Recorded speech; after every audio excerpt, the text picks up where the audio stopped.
So here's the bracket, guys. We are casting Group B today. I'll just quickly kind of go over what the tournament is real quick. Basically, it's just a individual tournament, K-League, a bunch of 1v1s, tournament style. So we're doing a round of 16. Real quick though, yeah.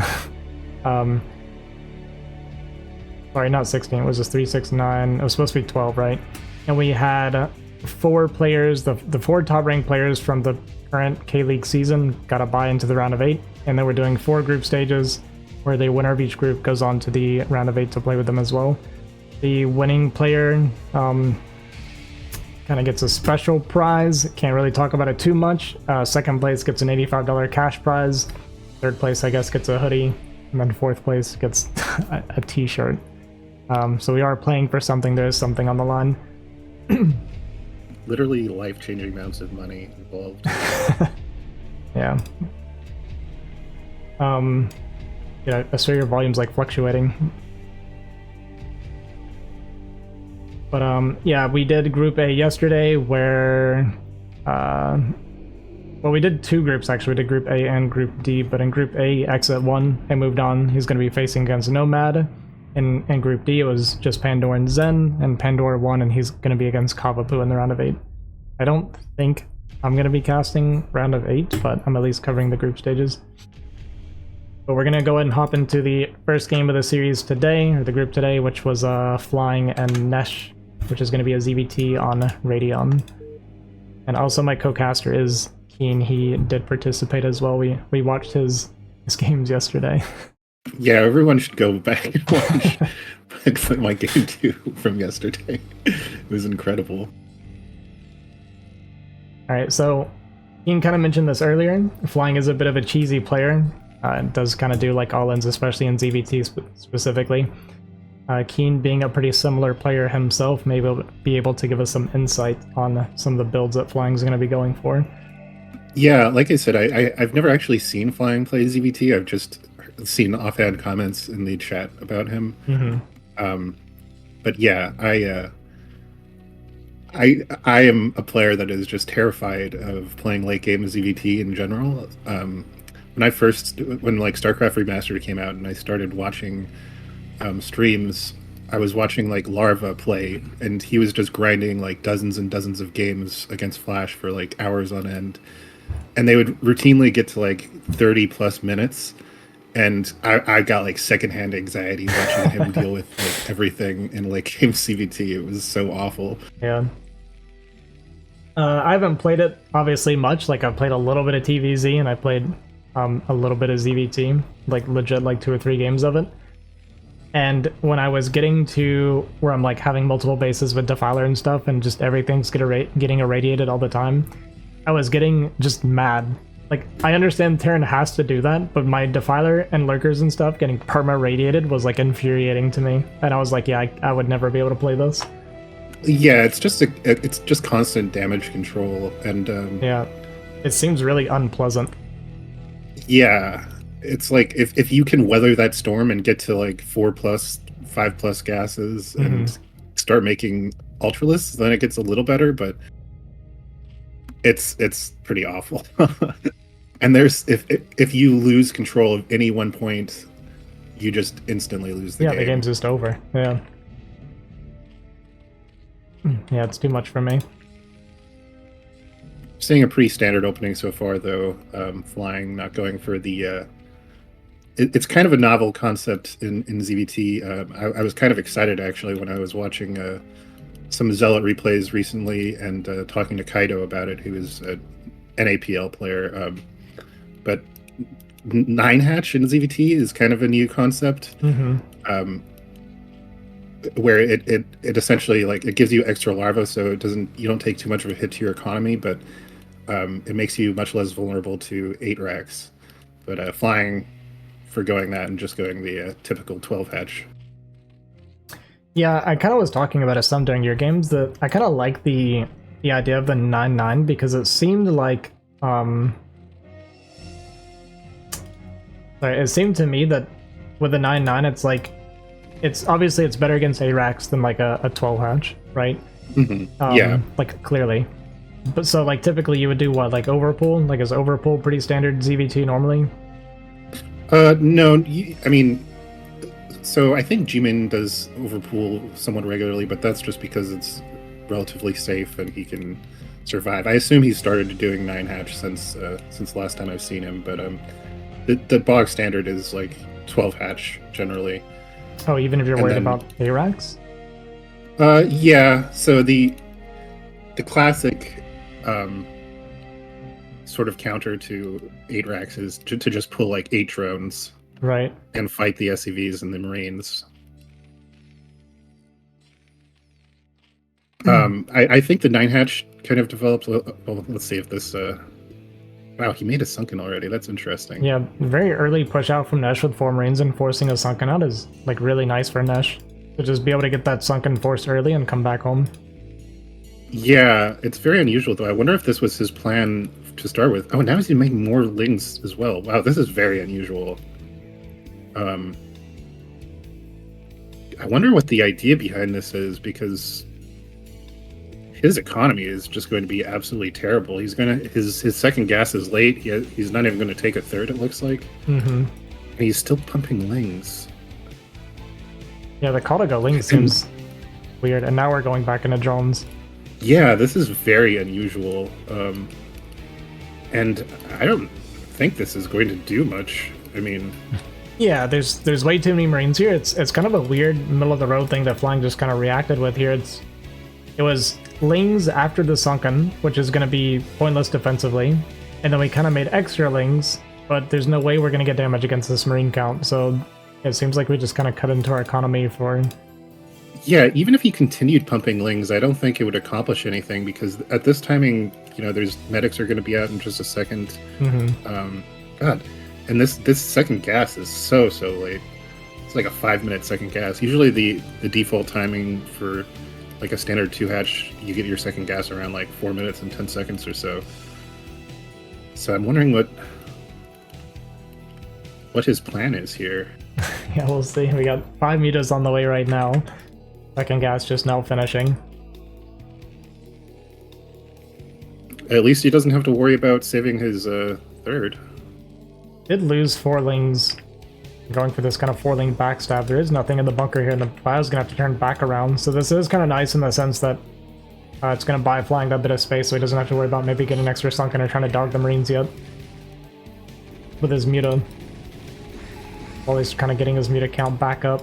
Nesh scans the natural, doesn't really see anything too unusual. Maybe the drone count's a little bit low. Flying Center. I mean, he will have a short window. There's no turrets in the oh yeah, the turrets aren't on time.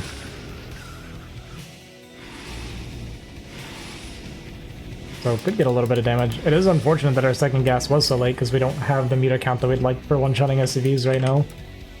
Yeah, which is especially strange given that, he didn't take the third. He doesn't have a third hatch, so he has all these minerals, and his gas was so late. Mm-hmm. It just doesn't really add up. We got this drone going to the top left now, and there was still a bit of a window for Mutas to get in here, but now the turrets are going to finish up on the ramp here with 2 turrets. I do think he still has, if he would pop into the main of Nesh, the main mineral line is actually kind of, those turrets aren't like ideally placed. Yeah. But he's still going for this natural. I mean, getting those 2 turrets down is good and all, but he lost 2 mutas. Mm-hmm. And he's just now kind of getting his natural saturated properly. So he does have a den finished, and he's already researching Lurker. So that's a fairly fast Lurker aspect. I'm wondering if he's just going to go for like a Muta Lurker all-in, because we don't see any Queen's Nest yet. From what I've seen of Flying, that's what he went for every single ZVT I watched. It would just turn into a Lurker all-in. In this case, it could be good. This factory is a bit late as well. We'll see like when the starport gets started. He is going to lift and start the starport, at least pretty quickly. Bioforce moving across. We only have 1 sunken here, and I don't know if he recognizes this coming. It's coming back now with his Muta. But the Muta's not going to be here by the time the Sunken goes down, so they're going to be able to get a pretty good trade against these Muta. Maybe even kill him. Oh. We only have 8 Muta here. And they're so battered too because he was Yeah. harassing the turrets so much. Wow, I'm actually surprised he's going to. I don't know. I mean, Yeah, the Marine's getting a ton of damage here, killing off a ton of the Muta, even killing the next creep and stuff. Yes, this bio gets cleaned up, but so much damage is done. We killed a few Hydra, we killed the Sunken and an extra creep, we killed like all of the Muta except for 2. and when you're doing this kind of like mid-game all-in, like you really want to preserve those mutas, or else you don't really have any teeth. I mean, Yeah. I don't even know if he can weather this storm. I mean, there's just nothing at the. Maybe the Lurker will finish in time and he'll be able to survive this, but it looks like he's just going to die here. Or at the very least, take like a catastrophic amount of damage. Yeah, it's so much drone damage now. And now you're gonna have your Lurkers trying to chase these Marines into your main, like this feels horrible. Yeah, it looks like his last-ditch attempt to like Hail Mary this game is he made Hydras at his third Yeah, I saw that. actually, and he's just trying to sneak them over now. But he hasn't even started morphing them into Lurkers. I mean, the Lurkers move faster than speedless Hydras, so Well, I think he's just gonna kill him with these 3 Hydra. They don't need to be Lurkers, this is the counter. yeah. Yeah, we don't have minerals to make them into Lurkers right now. Uh, I mean, he's gonna try and gather everything and go once just to give it a go, but with the bio like being out forward too, there's just like no way I feel that the Lurkers can get to where they need to be. I'm really curious as to what his thought process was with those Lings in the early game, because that kind of just is like the catalyst for every single thing that happened later on. Like, I maybe he was just flustered from the early Marine move out, because I can't imagine this was any kind of like intentional plan that he had in mind. Yeah. Yeah, I don't feel like it would be. Like, if you've made the Sunken that early, you don't have to worry about making Lings for a little while at least. Yeah, when I saw the Sunken, I thought for sure he wasn't going to go past like the initial 2 Lings. Yeah. And then he started making drones right after he made like 8 Lings. Alright, so Flying's gonna try and push in here, but there's 3 bunkers and then 2 more bunkers behind that as well. The vessel's already out. I mean, there's just no way. Yeah, these there's Lurkers can do any damage. absolutely no way he's going to be able to break this. I mean, this is actually like a perfect response to 2 Hatch Lurker, but Nesh is already obviously like far past the point in the game where that would be an issue. Yeah, between the vessel and he's going to get some tanks out, it's just a matter of waiting.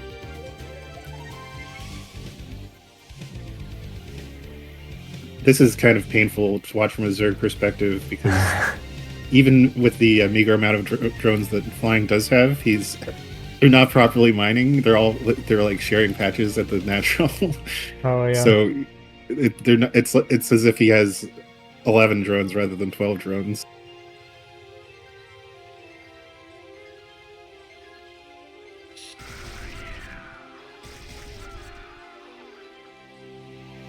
And Nesh is under so little pressure, he actually considers trying to break this. But yeah, there's gonna be a obviously counter it's- drop, and it's we're rallying everything to the front to try for this like one last bust attempt.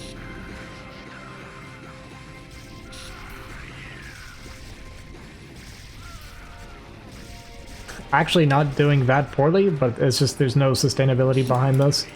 yeah, it did better than I would have expected. But like I said, this is what like a 2 Hatch Lurker sort of all-in would look like. And if it was a 2 Hatch Lurker, it would have came like 5-6 minutes earlier. Right. Alright. GG. Game 1 goes to Nesh. But I mean that's just ZVT for you. It's just a brutal matchup at like every stage of the game, essentially. Like just very little things like, you know, a 4 Marine move out early game or you know, what have you, can Just completely wreck your day. Yeah, I mean, Zerg has, like, in my opinion, two very flimsy matchups. ZVZ and ZVT feel like they can both end in either direction just very suddenly. Yeah, the big issue with ZVZ is that if like even like two lings get into your base when you're like unaware, they'll just the drones will just die so quickly. It's why I could never get into ZVZ, man. Like, two lings, four lings get in, whatever, kill like one drone, and you're just like catastrophically behind. It's like crazy to me. And you know, I'm not going to say it's completely rock paper scissors because when you do have like an inferior build, I mean, you know, it's not like a 100% loss or something, but it's hard. It is one of the probably the most. It's either that or PvP that are the most like sort of rock paper scissors build order based matchups. Yeah, I feel like ZVZ is more. It's worse than PvP, for sure. Like PvP has bad, like unlucky build orders where you're behind or something, but there's a lot of adjustments you can make when you've like lost the kind of gamble or whatever. There's still like it's still playable from a lot of bad positions. Whereas like in ZVZ, sometimes you get a bad roll and you're down like two drones with a kind of similar build or something, then you just can't like, recover from that. It seems like. Yeah, like if you go 12 pool and they go 12 hatch, like you're just it behind an economy so and hard. The tech. Yeah. That was actually exactly what it was, because I played 12 pool every time I played ZVZ on ladder. And I won like 8 games in a row because everybody went 9 pool. But then I played against other Zergs that started doing 12 hatch once I got the higher rank, and I was like, oh, I feel like this is unplayable. Yeah, that's probably one of the hardest counters. And then there's like over pool or over gas versus 9 pool. It's like you're just they're basically the same builds, but you're behind economically and tech-wise. It's interesting that Nesh made this depot at his choke, but then didn't try to wall or anything. But stealing the Zerg's gas, wow, that's very interesting. I almost never see this. It is really rare, but this is pretty like tough for Zerg, right? Because like you want pretty much all builds revolve around fast layer, especially a lot of I would just go 3 hatch from here, which he is doing, and then take the natural gas. Yeah, I guess with 12 hatch, sorry, let me backtrack a little bit. With 12 hatch, I guess it doesn't seem that bad at all, because you're gonna have this natural gas at a decent time anyway. Yeah. But what I am surprised about is that he's making lings from his natural hatchery. Okay.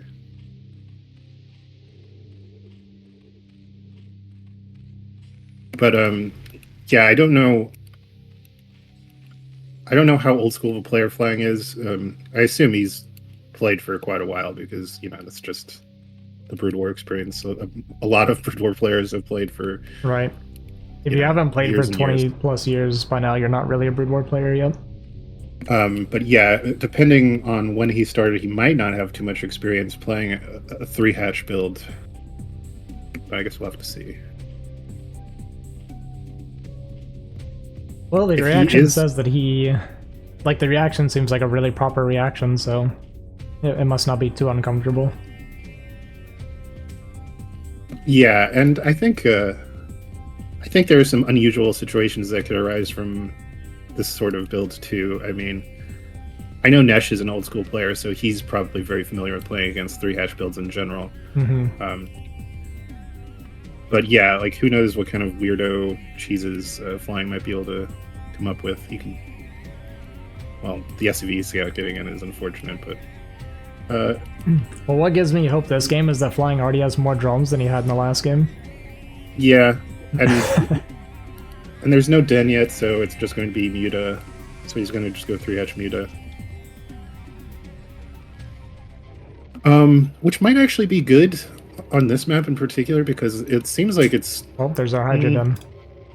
Oh, wow, okay, that's pretty late. That was the... Well, there's an SCV in my base, so I'm going to wait. Hydra Den. Yeah. But the nice thing about 3-2 is that you can just drone to your heart's content. But this SCV is going to get in again. Oh no. Yeah, this is going to. I'm actually really surprised he made so few lings too. So it gets the scout on the Hydra, which is going to be Lurker. I don't hate the late Hydra Den in some cases, because it does mean that like Nesh would be afraid of, like he would suspect Muta, but at the same time, like he could just get scanners and find it early enough if he delayed. He could always do a fake out too and just get like a late Den, but also get a Spire. Yeah, that's kind of what I meant. Oh yeah, okay. Yeah, another problem though is that the Den was late, and then also the Lurker aspect starting was kind of late. And this is a really precarious position for flying now. Oh, he's making an Evo already. That's interesting. So I assume with the Evo he's going to get a fast +1 carapace. Oh, I didn't even see that. Okay. So I guess we're just going for Lurker drop. Yeah, I guess he's going to get a fast +1 carapace, and he's just going to try to stay on lair and just go like battle Zerg.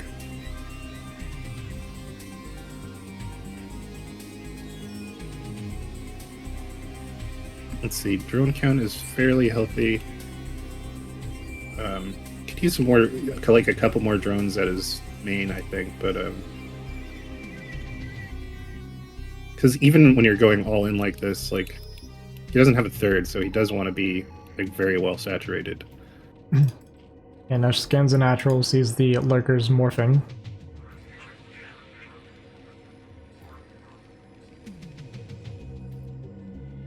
I'm surprised he only made 2 bunkers. But it was everything was so late for flying, I guess it's kind of a non-issue. Especially when he's already out on the map like this. It's so hard to play against Terrans when they know you're going Lurker. Yeah. Because, like, you know, it's almost impossible to, like, stop these Marines. Yeah, well, it's like they come out and meet you all the time, right? It's so hard to push your Lurkers through the Marines to get to the front. They can just walk away. Yeah. So you need to just be a god and, you know, have lings backing it up, but it's really hard. That's how you deal with it, guys. Just be a god. Yeah. Yeah, just be really good. Did he get... No, he didn't get speed or anything for the Hydras. Oh my gosh, what are you doing?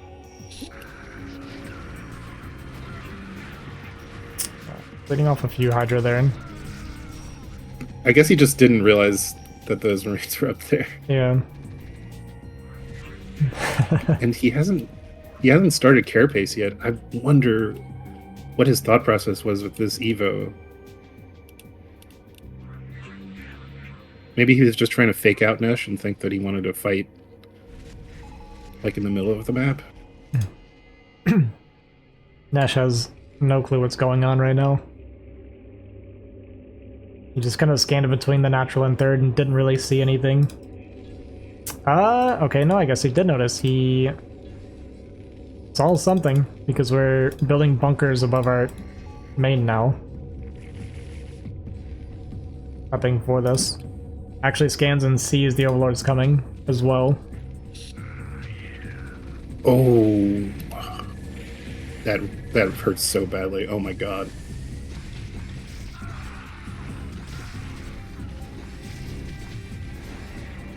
Yeah, I wasn't exactly sure how he scouted this, but I assume in one of his scans he saw an Overlord with speed, which is obviously a dead giveaway. Yeah. Man, that was a really unfortunate drop. That's about as bad as a drop can go. And yeah, there's really nothing left for flying to do here. Gosh, I kind of wish he at least made like a 4th hatchery or something in his main. Hmm.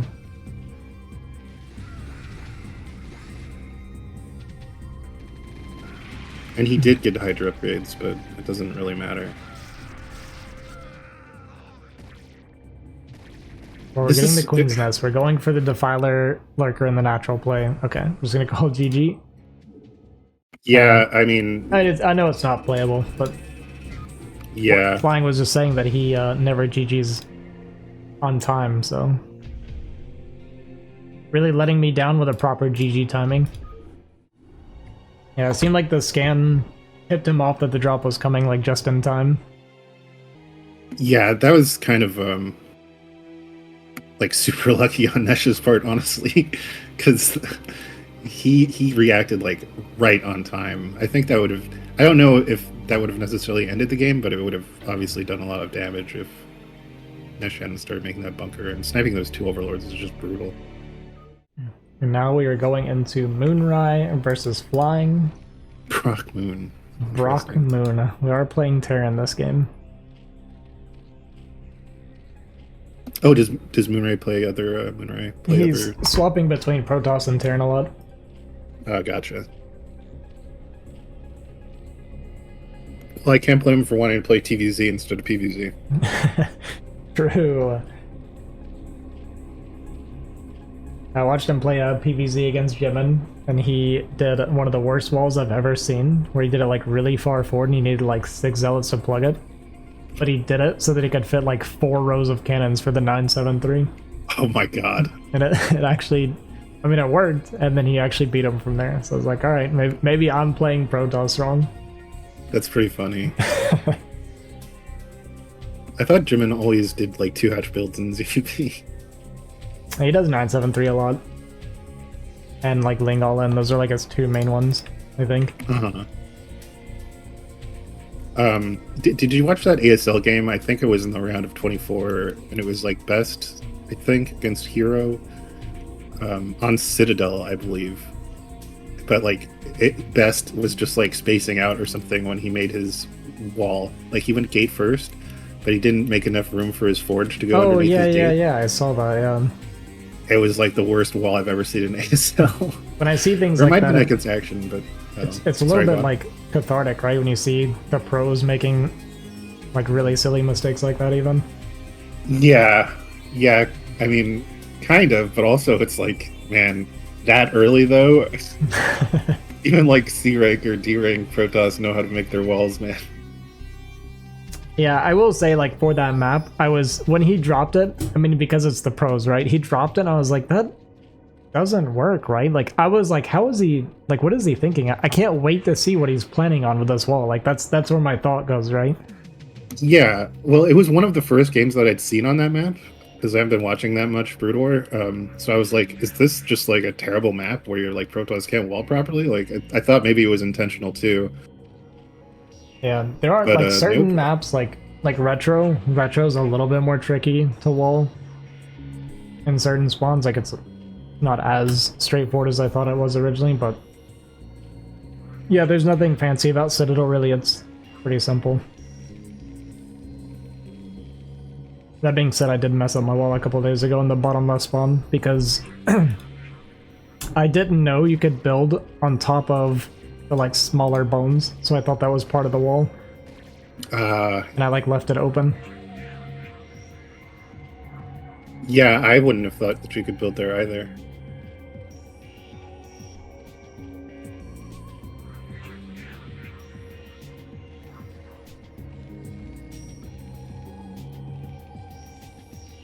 Pretty normal opening so far. We did get a 12 hatch again from Flying.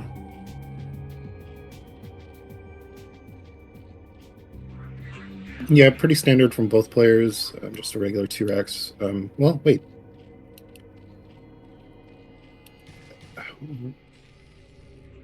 Where's Nesh's academy? Moonrise? Yeah, Moonrise, sorry. I think that's starting it now. That seems late, doesn't it? I mean, I'm not 100% sure. It's been a while since I kind of got brushed up on my TVZ, but it does seem a little bit late to me as well. We're gonna have like a fair amount of gas by the time this finishes. Yeah, generally I think you start it before your gas, but. He also went for this like little marine push, but this time Flying did not make the sunken. Just staying with a few lings here and not reacting, like overreacting this time. But he didn't even... Did he see it? Did he catch a whiff of it? I didn't notice. Yeah, he lost a ling to it. Oh, okay, okay.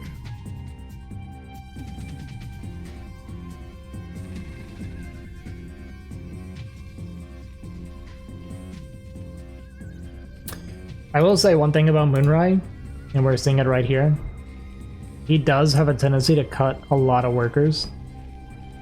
And he is down 2 workers right now. In this game. That's interesting. You don't usually see that. And then he's making these early comp sets too. I guess he's just very paranoid. But then again, he's so far out. Yeah, because he cuts workers, he ends up with this like really strong army early a lot of times in his games. And then if you can just kind of like withhold and get some counter damage, then the damage obviously means a lot more. So like if mutas are killing SCVs because his SCV count's already low, and like that's much more, but it does mean like this push is a little more scary than it would normally be. That being said, we got 2 Sunkens coming and mutas finishing soon, so I think we're gonna be totally fine here. Yeah, I was going to say though, man, if he waited until his medics were there, I feel like he could have actually just like ran past up the ramp. Oh, maybe, yeah. Maybe. But the mutas did hatch like, by the time the medics would have got there. Yeah, probably. He's going for Carapace, which is interesting. Generally speaking, if you're going to just like either go for a pure muta all-in or go for like a normal ZVT macro game, you get +1 weapons. So I'm wondering if he's going to try to go into like a Hydra Guardian type thing. I've always wondered why is attack more preferred over... Is it just the extra value you get from the bounces as well? Is that like why you'd prefer the attack in this matchup?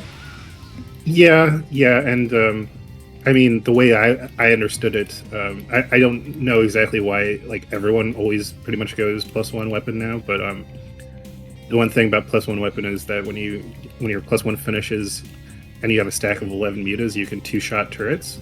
Oh, so it's really good for harassing them in the base. That was the other thing I was going to ask, was if there's some sort of breakpoint that comes with the +1 attack. Yeah, I guess the 2 volley on the turrets is pretty big. Yeah, I think if you're going to be trying to like fight, so I'm not 100% sure on the theory of why you go Carapace +1 Carapace when you're going Hydra Guardian or Guardians in general, but I would guess that it's because Carapace is actually a little bit better if you're trying to constantly fight the Marines and avoid... Wow, okay, that... I also feel like, well, the +1 Carapace also would be really good against the Valkyrie, right? Yeah, it's really good against Valkyrie, and it's good when you're just trying to fight Marines rather than turrets. I'm not really sure. I mean, that was... I feel like that was kind of a bad trade for flying, but...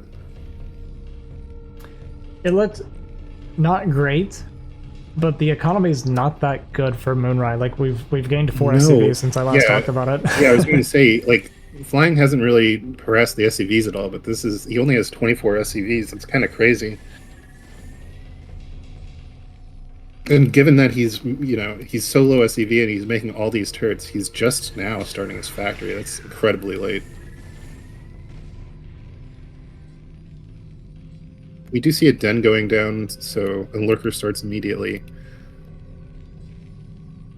So I guess this is just going to be another lair lurker all-in, which can be very strong. And honestly, Moonrai's tech is just so late that I think the mid-game lurker all-in has a pretty decent shot at doing significant damage. Herb, thanks for the raid, dude. I appreciate it. And Pro Nogo, thanks for the follow, man. What's up, loser? What's up, everyone? Why are you so mean to me, man? I'm nothing but nice to you. Nothing but kind.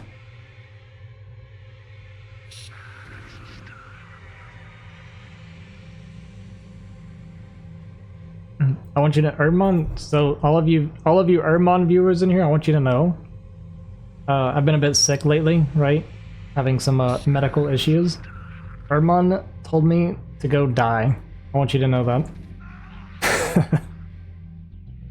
It's really disgusting behavior, honestly. I don't know why we keep letting these types of things slip in our StarCraft community, you know? You should really be naming and shaming Erdmon. We should be shunning him. I wanted to play TVZ so bad, and he rates the one who has TVZ on the broadcast. It's perfect. Alright, where are we at? So we're just making a bunch of lurkers, no Queen's Nest on the horizon here. Alright, have a good night, Arb. Appreciate the raid, man.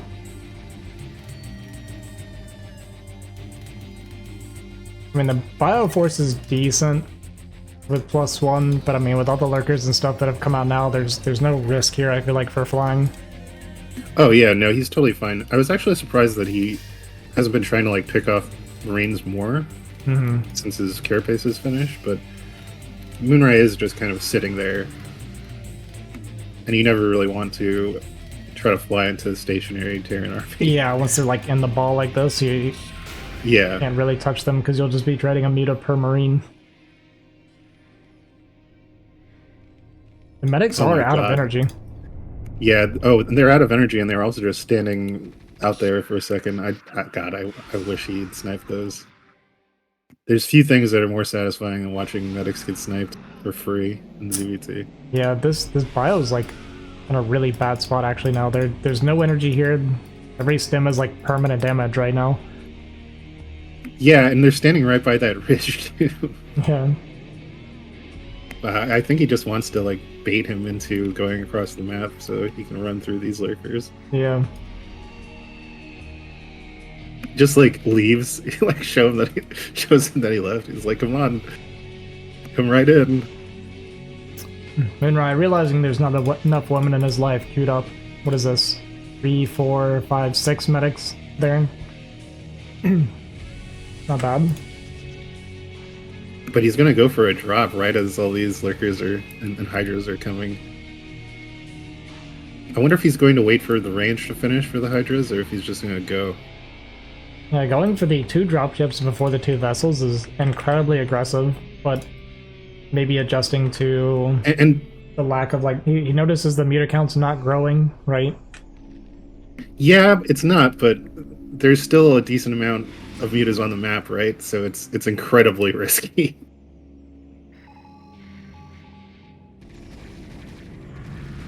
But I mean, how is he going to deal with all this? This is a crazy amount of lurkers. There's a lot of lurker here. We have 1 siege tank, 1 bunker.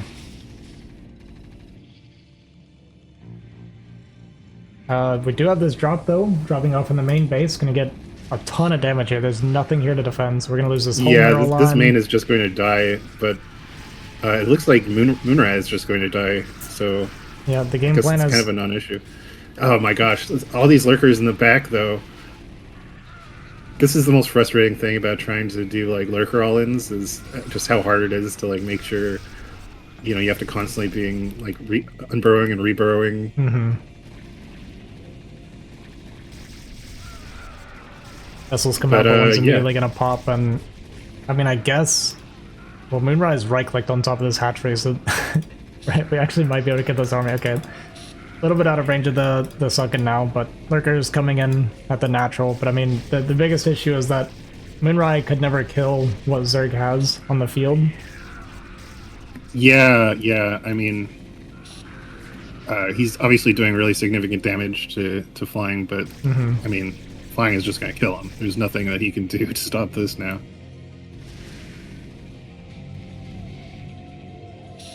It's got to be pretty tilting as Terran to like see that you did that much damage and then still die anyway. But yeah, that's what it feels like to be a Zerg player. And flying, bringing back all these extra hydras, morphing a ton of lurkers here on the high ground, just gonna make sure he doesn't get finished off by this. Unironically, kind of close to getting eliminated if he didn't secure this base, so good thing he didn't just completely ignore the situation here. I mean, it takes guts to like just go in when there's 2 dropships in your base and like killing all your bases. Ooh, leaves without a GG too. I just forgot. Damn. Forgot the GG. It's fine. It happens to the best of us. Yeah. Yeah, definitely just a little brain fart there. Alright, looks like Moonride does play Protoss for this next match. On Apocalypse, though, I actually really don't like PvZ on Apocalypse. Especially against a player like Flying. Do you know anything about how Flying plays EVP? So the two things I've seen from Flying is he likes to do kind of a Speedling all-in, which is why I think this map is dangerous against Flying. And he likes to do kind of like Muta all-ins. Like Muta Rush, kind of semi-commit to the Muta, like looking to get a bunch of damage, that kind of thing. Mm-hmm. Like 2-hatch Muta is something that I haven't practiced in ZVP, but I would really like to start playing it and like incorporate it into my like bag of builds at some point, because Yeah. 2-hatch Muta is stressful, man, when you're a Protoss, because you kind of have that fear that if you can't get confirmation but you're not scouting a third, it's like, is he 2-hatch Muta me, or is there a hidden third somewhere and he's just playing macro? Is it going to be like a weird third into like a 973? Like, if you can't get confirmation to the lair and they're playing 2-hatch, like 2-base Muta, it's really uncomfortable. Mm-hmm. Or it could also, I mean, there's other options for just 2-hatch too. I mean, it could be 2-hatch Hydra. Yeah. It could be 2-hatch Hydra with drop. I mean, it's really, yeah, like you said, if you don't have really accurate scouting information, it's like incredibly hard for Protoss to deal with. Yeah. One of the reasons I don't like this map is because I feel almost forced into playing Forge Expand, so I've been practicing it a lot more lately. Because trying to gate expand and not let lings inside your main base is basically impossible. Like, if it's just overflow 6 lings, you cannot stop the lings from getting inside. Yeah, it's not like you can block the ramp with a probe and a zealot or something. So we are doing Forge here, and Moonride did do the proper like scouting. Saw the Overlord, I think, or I guess we did go all the way up here, and then turned back around, had the other probe coming out. I'm actually, so like you're saying, is this the correct position for the Forge? I'm actually not really sure how you're supposed to wall at this position. Yeah, this is fine. Oh, okay. Okay, Moonride not quite optimizing, but that is semi-expected. He's not really a Protoss player. The 2 cannons against 6-ling is fine. Actually, was this 9-pool? Maybe this was 9-pool. Yeah, no, this is 9-pool. Yeah, my bad. Yeah, this is actually correct. Trick. Yeah, my bad. Okay, so actually this is totally fine by Moonride. I personally prefer making the 2 cannons. Some people say that you should just pull the probes and like block, but I hate doing that because the probes will have to sit there forever while you wait for a zealot. And you'll end up losing more than 100. Yeah, it's just not worth it. Probably, anyway. So anytime I see 6-ling, I immediately do the 2nd cannon. Yeah, I mean, and it's not like the 2nd cannon is not going to be useful later on anyway. Yeah. I mean, like, worst case, like, it delays your Nexus a little bit, or if you did 13 Nexus, then it delays your gas a little bit, but it's more painful, I think, for the Zerg to lose that extra drone than it is for you to make that extra cannon. Yeah, and it's also more painful if you don't make it and then die. True. Nothing more painful than death in StarCraft. Yeah. In real life, it's actually just a sweet release. That's why I felt like I should clarify. We're not promoting that on my stream. Don't demonetize me again, YouTube.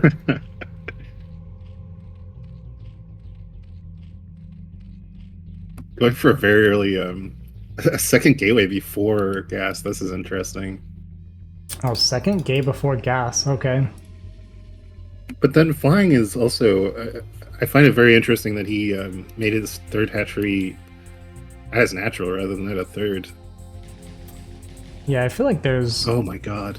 Not much reason for that. Oh, that's a wall on the top? That's funny. So that probe actually gets killed here.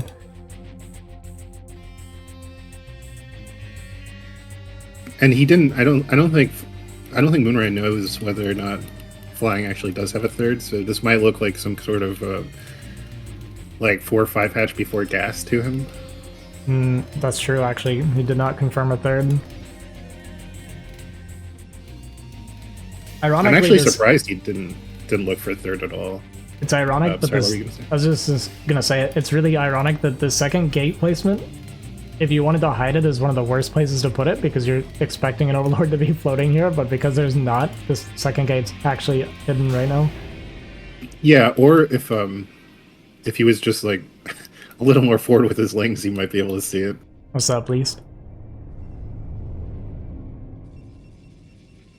Go, what's up, least? Yeah, it's one of those hidden in plain sight moments. But flying does see like the super late core, which is gotta be throwing him off a little bit, but we're only moving out with 3 zealots with a 4th kind of staggering behind, so we went 2 gate. Yeah, that's what I was gonna say, flying. Like, obviously you knew something was wrong because this core is so late.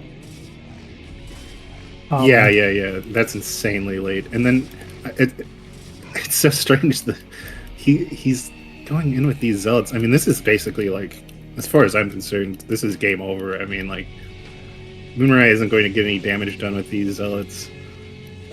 This tech is so fucking late. And it's just completely toothless now.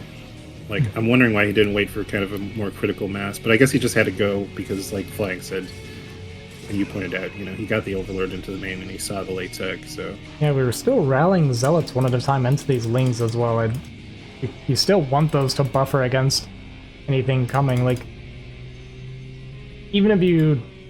Like, I don't know that he confirmed Hydra. I don't think he... Well, I guess he did because we're trying to make extra cannons now, but our Sim City is hurting our cannons a lot. He had a zealot die to the Hydras. Gotcha. It passed the lings and went into the natural and died to them. The like painful part for Moonray is these cannons are not like the layout for his natural is just really poor for getting we can't fit enough cannons. But it does look like he's going to be able to hold this. He almost needs to kill his gateway on the right side so I can make cannons. Yeah. It's just painful because, like, that pylon, the first pylon, like, there's no room for, like, 2 rows of cannons there. Mm-hmm. Yeah, not being able to double up on the cannon row is rough. Oh, wow, okay. I thought something was up. I figured Flying had both Hydra upgrades by now, but he's still working very late, the Hydra range. Man, this is interesting. And you don't see games like this very often where you just go a straight 2-base Hydra all in. That is so many cannons, though. It's a weird way to do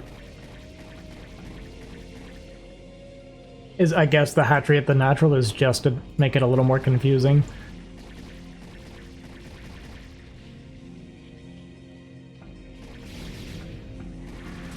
Hydra gonna move in. Here comes the probe pool. But there's so few probes, too. Yeah. But I mean, he's definitely going to hold this. I mean, even with his poor cannon, like, placement, I don't know. This seems like impossible for Zerg to break with just Hydras alone. Yeah. Yeah, I mean, the game state's not great for Flying, I guess. Like, we're still going Hydra right now. We have nothing else behind us. We don't have a third to, like, drone into as well. Yeah, I almost wish he would just stop mining gas for a little bit and go mine more minerals at his natural. But I do like this, though. I mean, you know, when the first Hydra bus doesn't work, just keep making Hydras. And, like, he knows Moonray doesn't have a SAR or anything. There's no scouting information whatsoever. Moonray hasn't even started his Templar archive yet. Yeah, there's no archives coming. Insanely late Templar archive, so there really is no problem with just continuing to go Hydras. Yeah, well, here we come in again. We did kill off 1 cannon, killing the zealots here in the front, and I think this might actually be able to start pressing through here. We're going to start cleaning up cannons. And now the probe pool's coming. There's going to be 3 cannons left. Looks like it's just barely gonna push him back for now, but there's more Hydra coming. Yeah, there's more Hydras coming, and like I said, he still has not even started his Templar archive. And now that Flying has broken through, and he can kind of just like claim this area in the front where all these previous cannons were, there's really no recourse for Moonrai other than to like make a bunch of cannons like way back, but those won't be very effective. So I think Flying can actually, I think he's made it happen, honestly. He just holds this territory and keeps pumping Hydras. And I mean, he does have a lot of gateways now.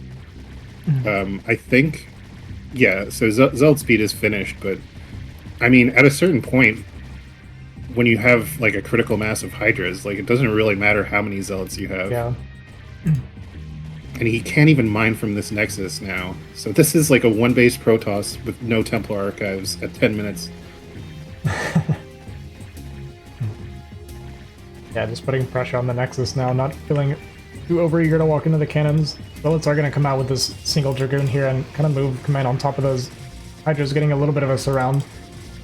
A little bit of kiting here from Flying, and that's kind of the thing about the Hydra versus the Zealots. You do have that additional kiting potential. So even though it's a lot of gateways, with proper micro, the Hydras are just always going to trade well against these Zealots. And Flying could just keep doing this. There's no reason for him to change this up at this point. Just the 2 hatch, just keep pumping Hydra. We know the Protoss is on 1 base mining right now. We see that there's Zealots coming still, so it's just just keep doing this. And every time Moonrai resets his army like this, it just gives Flying the green light to just keep going, because the only way that he could beat a Hydra army is if he had as many Zealots as Hydras, right? But that's not going to happen anytime soon. And also just having no upgrade on the Zealots makes a big difference. Not having the +1 attack means that it's taking 1 additional hit to kill the Hydra as well.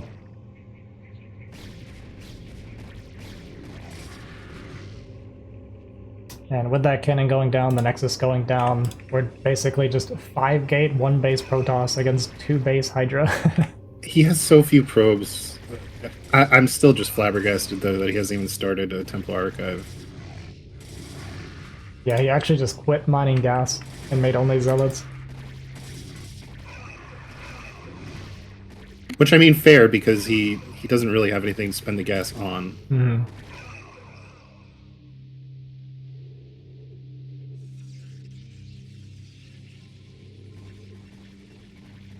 And, yeah, I don't think this is it. I mean... yeah, this is definitely it. There's no way out for Moonrai here. This is crazy. This is a really old school style of ZVP.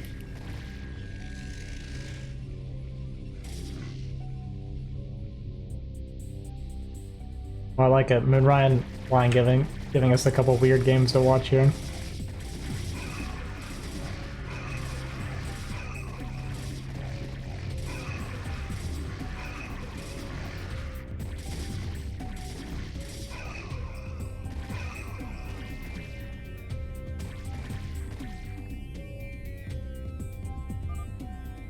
Question.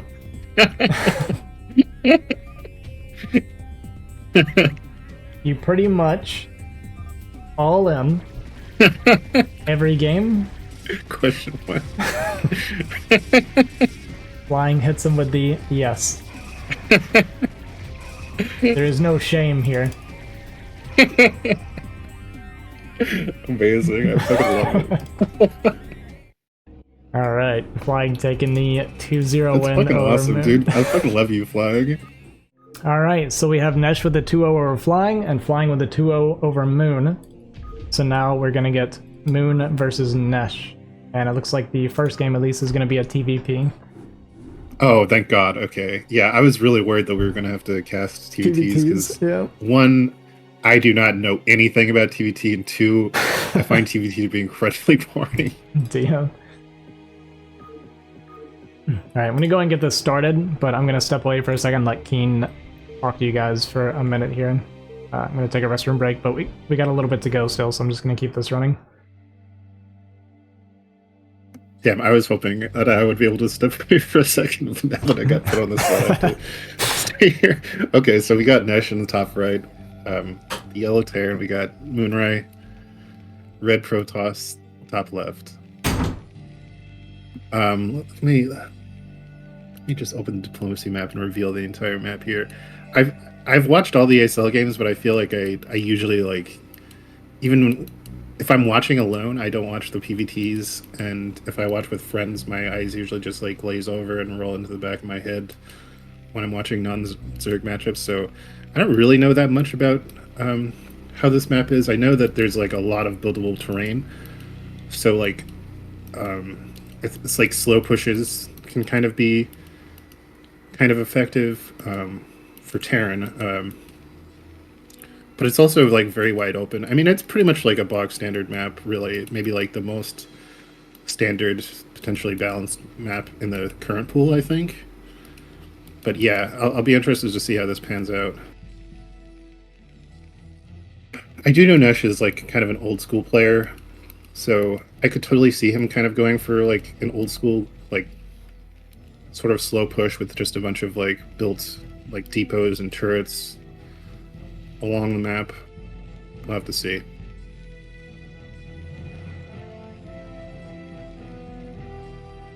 Very standard openings from both players so far.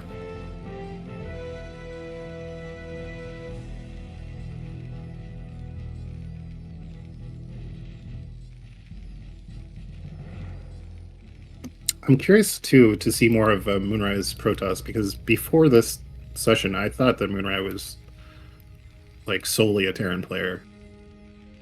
So I'm wondering if he's like roughly equal skill with both races. Kind of like a, you know, solid like A-rank player. I believe that Nesh has been fairly active lately, and he seems fairly strong. Okay. So I would probably give Nesh the advantage. Oh, okay. What's up? I've returned if you need to step away. Yeah, I'm gonna get a cup of water real quick. Okay.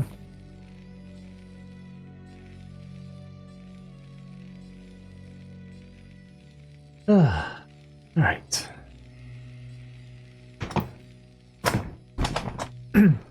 What are we looking at here? Looks like probably a normal opener for Moonrai. Imagine we're going to start range since we're still on gas. We're probably going to be at 23 Nexus. Or we're going to go 21 Nexus, but we're going to keep 3 on gas. We're going to be overmining gas a fair amount here.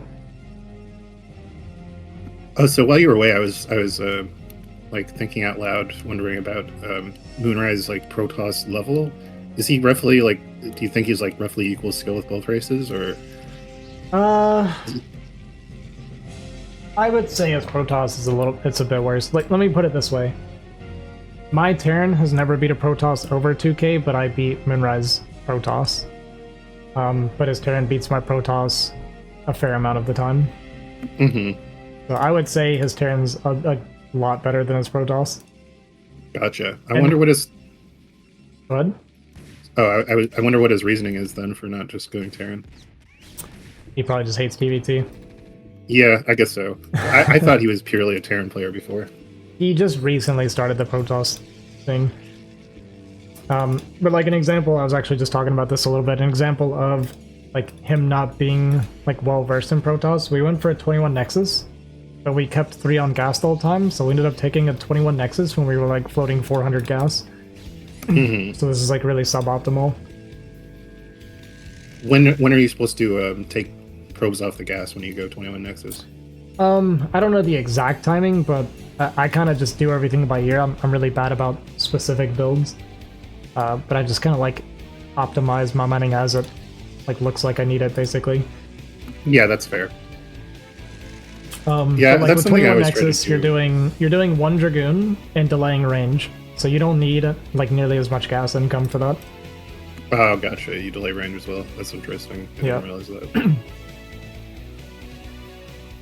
Yeah, when I'm playing Zerg, just in general, I try to like balance things out too, because it just really bothers me whenever I have like no minerals, but I have like 900 gas or whatever. Right. In certain matchups, it's fine. Like PvZ, obviously, like if you're overmining gas, it's fine. Like you're supposed to take that early gas, and if you're pulling like 700, 800, then it's fine, right? Yeah. Yeah. Or in ZVZ, where you're just gonna go like, just gonna keep making mutas until you run out of gas. Yeah, exactly.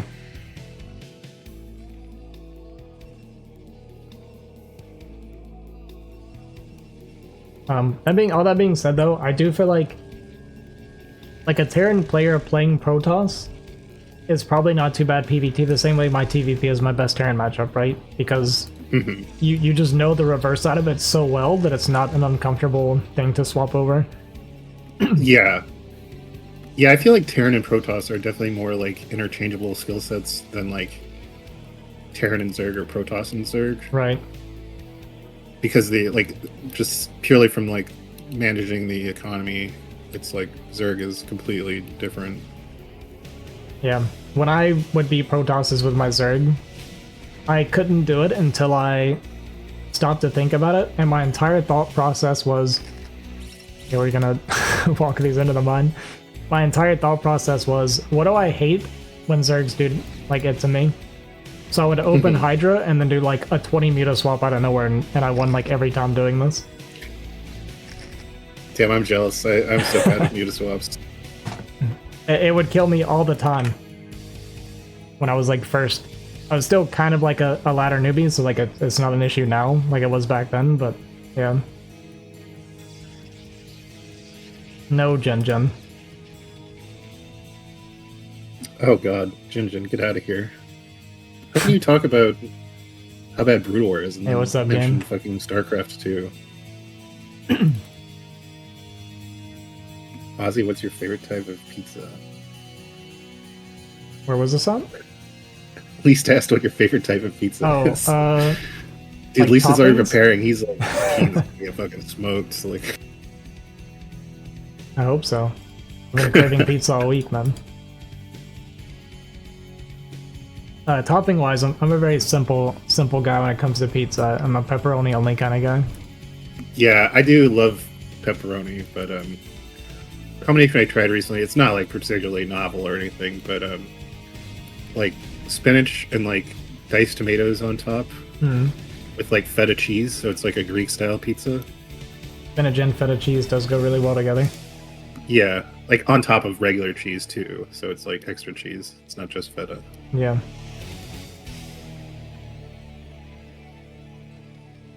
Sounds amazing.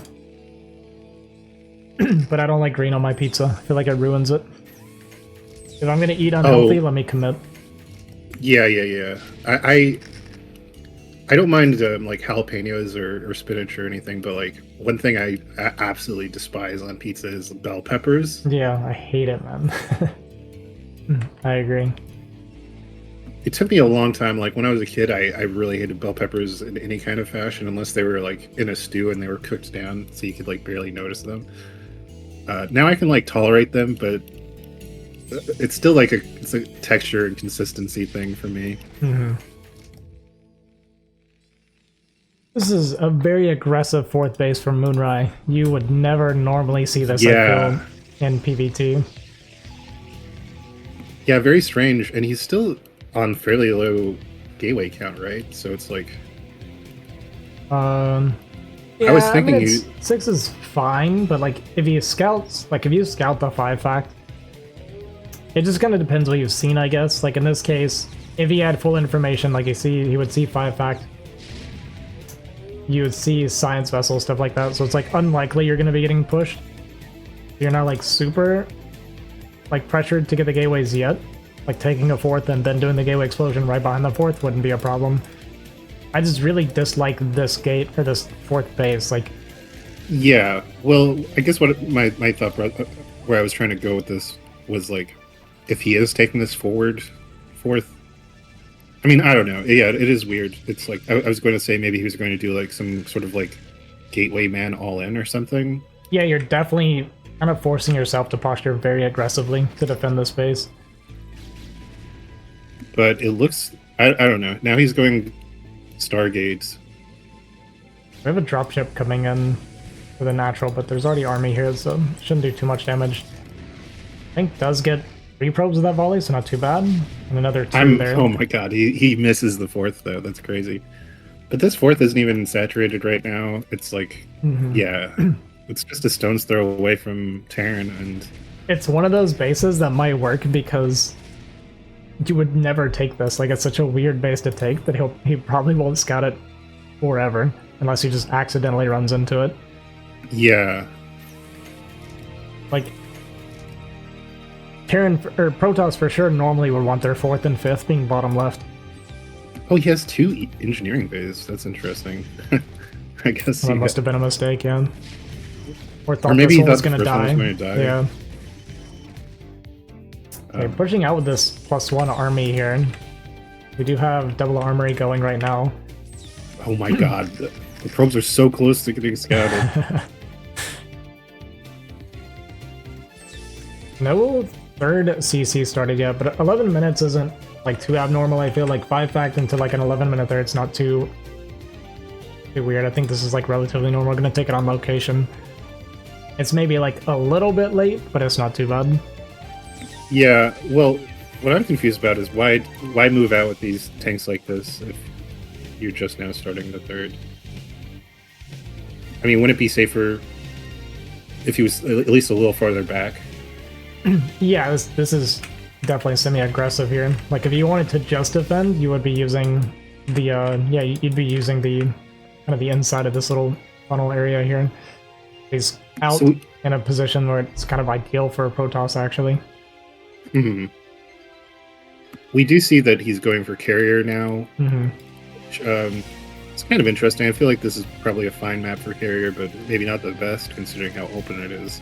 But I was going to ask, because you were talking about Citadel and how it's kind of painful for PvT earlier. How do you feel about carriers on Citadel? It's okay. There's not really a lot of dead space for the carrier, so it doesn't really seem that good either. I actually just watched a game today where DeWalt tried going carrier against Gypsy on Citadel and ended up losing. And yeah, it seems okay. I mean, carrier is like never really bad, right? There's no such thing as a bad map for carrier, but yeah, I'm not totally sold on. I don't know. I'd have to think about it a little bit more. I think shuttle style might be how you need to play Citadel because there's like so many ridges and everything, but wow, I am shocked that that went so poorly. yeah, I kind of wasn't even paying attention. I didn't think Moon was going to be busting this, so I wasn't really talking about it that much. But I actually bust through it while going carriers behind this. So yeah, this is that's devastating. Worst case scenario for Nesh right now. I thought Nesh was in such a stronger position. Yeah, at least these 2 A-bays are going to delay the goons. I saw we had the second eBay. Goodbye time for the CC. That is something that Nesh could have done that would have made a big difference too, is if you have like your eBay and barracks and stuff floating in front of those armies, it is so hard for Protoss to push through because their goons want to shoot the buildings the entire time. Yeah. Yeah, stuff like that is so annoying.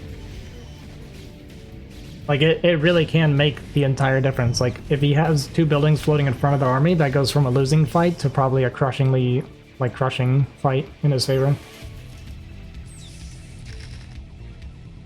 Well, now Nesh is just now landing his 3rd to mine from it, and we're gonna have carriers 3 and 4 popping out soon, which, now with this 12 o'clock base having carriers here, doesn't seem so bad because you can pivot from this to Nesh's natural like so easily.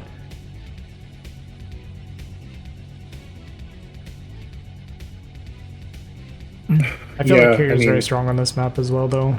Like, there's so much dead space in the sides. Sorry, what did you say? What was like 12, 3, 6, and 9? Those spots there have so much dead space that like carriers can be so powerful in this map, I think. Yeah, yeah. Okay, well, we see the 12 o'clock base now. This is probably like a good position for Moonride to like go carriers as well, because he can pretty much like harass the natural with like impunity. Yeah, exactly. Nesh finally finds this 12 o'clock base, and his vultures were running around bottom left because he just assumed that Moonrai would have these bases by now, not realizing this was the base he was missing the entire game. So probably completely misreading a situation. Probably why he took such a slow third even, was seeing Moonrai stay on 3 bases for so long. Yeah, that makes sense. Because there's like really strong like 3 base all-ins that Protoss can do, where it's like an 11-minute max on like tons of zealots. That's meant purely for busting when they're taking their third. Yeah, that makes sense. I think I've seen Rain play like completely standard Arbiter style and still 11-minute max. Yeah, when I watch the pros doing that, it makes me feel so bad. Like my standard max timing of I'm teching is around 13 minutes, and that's when I feel like I'm doing pretty good. That's like my average, like a good pace. And then, yeah, I see like the pros maxing at 11 with like 2 Arbiters, and I'm like, what am I doing with my life? Yeah. Yeah, I remember, I think it was Sugo, one of the NMPL Protosses, he was getting coached by, like, Kala, and he was saying, like, Kala is, like, a semi-pro, he's, like, obviously a very strong, like, 2500, 2600, like, S-rank Protoss, who makes a bunch of tutorials on YouTube, and Sugo is, like, obviously really good, too, he's, like, 2300, 2400 Protoss, but, like, the first lesson like Kala was going over with him is like he's just saying like your probe production is just awful, like you need to and it's like, you know, Sugo is obviously like still constantly producing probes, but he'd just be off by like, you know, a second or 2 on each cycle, and Kala would be like, yeah, you need to get your shit together, man, like this sucks. It makes a huge difference for sure. I mean, that was like how I made my career on BGH, was just probe production, like worker production in general. And just out macroing people. But now I'm playing with other good players, or not even other good players, actual good players, and I realize that I suck. Yeah, these carriers are just going to town on the natural. I mean, this is a scary counter push, but I feel like well, actually, it's fewer carriers than I expected, and he's just like not really microing them too much. The storm's hitting everything just enough to not quite kill anything. Yeah, but everything is very softened up. Yeah, the carriers will come clean this up now. And like any trading is good for Moonrai. Like none of his mining's been interrupted at all. He stopped the natural mining. The main is mined out from Nesh. Nesh is literally on just 1 base eco right now against at least 3 and a bit here for Moonrai.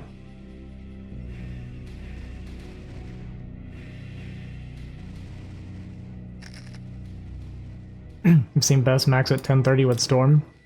That's crazy, man.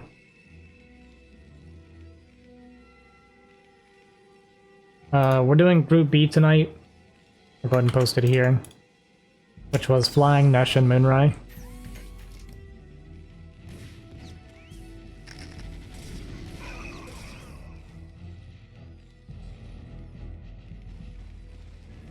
This is a 1v1 like individual tournament. This is not normal K-League.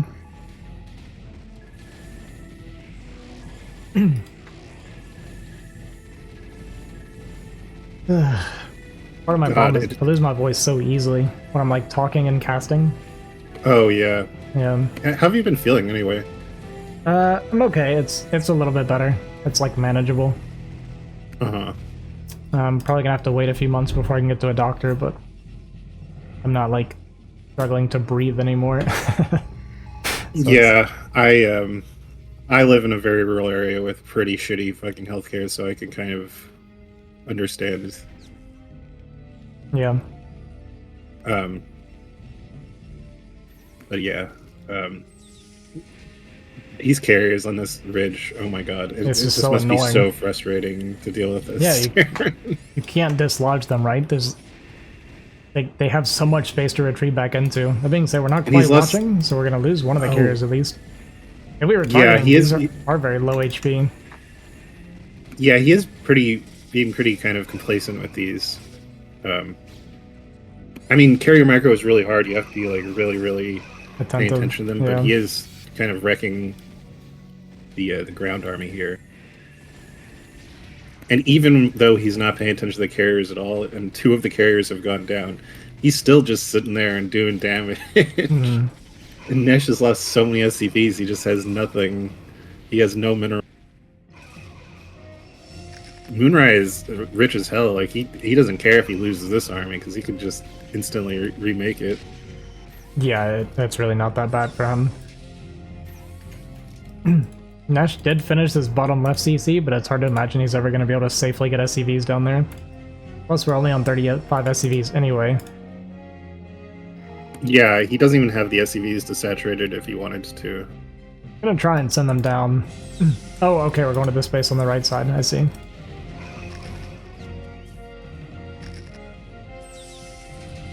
Well, Nesh trying to move out. These carriers still being incredibly annoying in the natural. Did remake a couple more. Just 2 Stargate carrier pump harass the natural while building normal ground army at the same time. And I just noticed a little while ago, but I didn't see earlier, but he has 2 forges, so his upgrades are quite good. Yeah, working on our 3-3 now. I mean, I know that armor isn't super significant in PvT, but, you know, it certainly doesn't hurt. Yeah, it helps some. I actually really like Terrans that go 3 armor against the carrier, though, because that does make a big difference. Not as much against like the ground and storms and everything, obviously, but against the carrier, that extra armor does help a ton. And these carriers actually have no armor upgrades, it's just +2 attack. They are very squishy to these Goliath. This is really weird. My game is kind of bugging out. I have this... My mini-map is like glitched. It's showing me that there's still units at 12 o'clock above Nesh's natural. Oh, really? It's just like an artifact. Huh.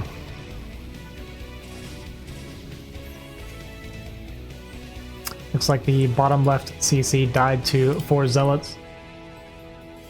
Yeah, I mean, Nesh also found the 6 o'clock nexus, killed that, but I don't think it really makes much of a difference because there's a 40 worker disparity now, 110 supply disparity. It reminds me of the very first day that I ever tried Terran on ladder. I was playing a TVP against some like 1900 toss, which was like way outside of my league for day 1. And it was on Eclipse, and we were playing for like 20 something minutes or something. And then I like did like my last fight and like lost the fight and left or whatever. And then someone in my chat was like, typical Terran player, so entitled they never leave a game that they can't win. I'm like, it's my first ever TVP, man. I'm just trying to learn. GG. Game 1 goes to Moonrise Protoss. And yeah, I mean, I guess it's not a surprise that he didn't scout it because, like you said, it's so unusual. But man, he was so close with his vultures. If he was just like a little bit more forward with him, yeah. If he saw that probe transferred there, like he probably would have just instantly won the game.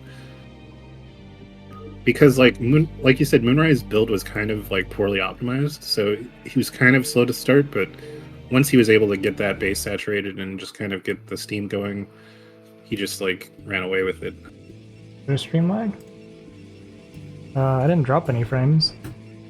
Anyone else confirm? Is my stream lagging?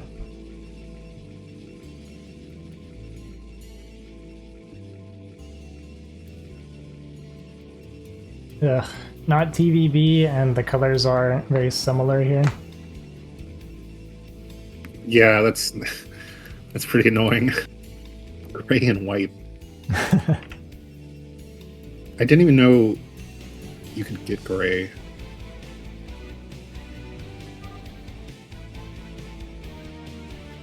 Nesh didn't see it.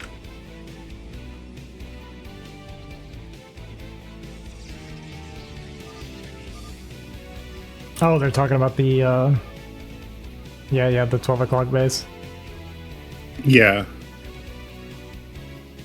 Did Moonrai ask him, or is this just like unsolicited? He maybe have talked about it in the lobby before or something. Oh yeah, probably. Already the first pylon placement's a little bit weird from Moonrai. Yeah, I don't know if I really like this. I mean, it seems kind of awkward in terms of like future gateway placement, but I guess it's fine. Wow, that's a strange, It's very strange. strange gateway too. Huh. I don't know. I don't know what we're thinking there. Well, like you said, maybe he's a little new to Protoss, so Yeah. you know, a little unrefined. Yeah, I think that's what it is. Like and this is like pretty common for every Protoss player, doesn't really have like the builds or like the early game like concepts and stuff like hashed out. But once you get to like mid and late game, like everybody can play Protoss, right? Just make Yeah. stuff and control space and Well, hey, you said it, not me. Protoss is definitely my far better second race. yeah. My Terran is like C D rank. We went for an interesting zealot timing. I think we cut a probe. I wasn't quite really paying attention, but instead of a 13 zealot, or a 14 zealot, I mean, we did a 13 zealot. So it might be like a few seconds faster. I don't know, like the typical timing. I think it's like maybe a few seconds sooner. But Do you think that would make a difference? I don't think that would ever be worth it, and I can't think of any situation where you'd want to do that. Because you're already going to have to cut a probe anyway, going 14 zealot, so just getting that probe out a little bit sooner seems better than getting that zealot out a couple seconds sooner. Like, it's not like you're going to get there and they're going to have like an entire marine less or something, you know? Yeah.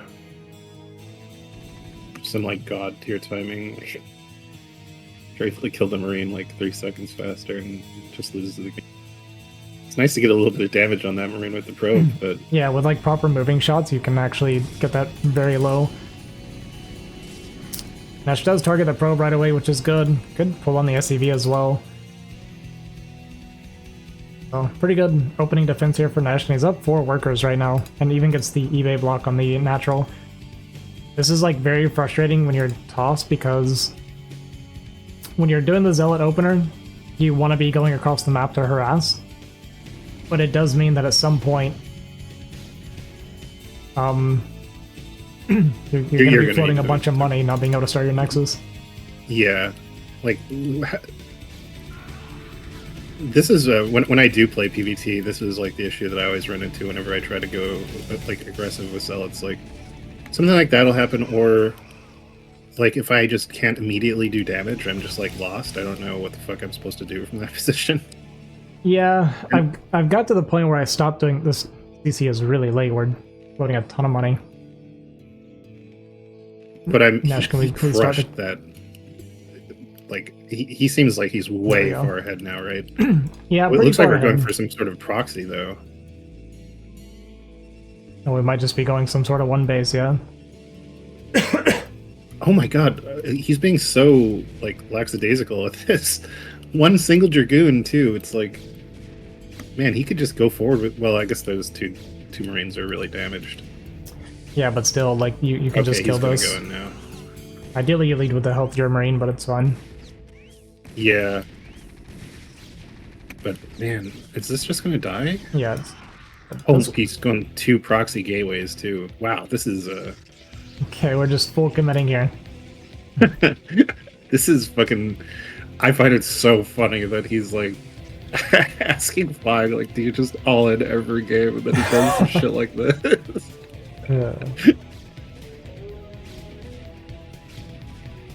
We'll I mean, see. to be fair, he doesn't all in every game, but this is a very fucking all in build. It's extremely all in, yeah. From like a disadvantageous position as well.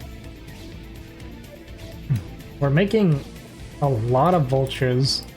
We're supply blocked on this tank. Waiting for our CC, which is so far away. Wait, this is actually really bad for Nesh.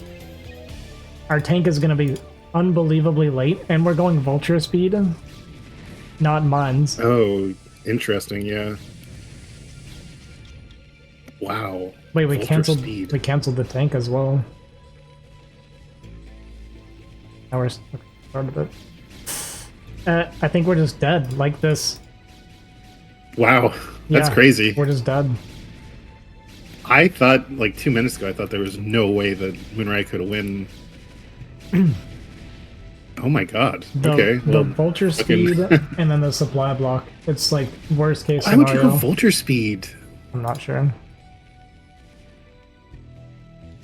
Yeah, we're just done. There's no way That's around crazy. it. I had my replay thing up the whole time, so I guess we also know that way, but whatever.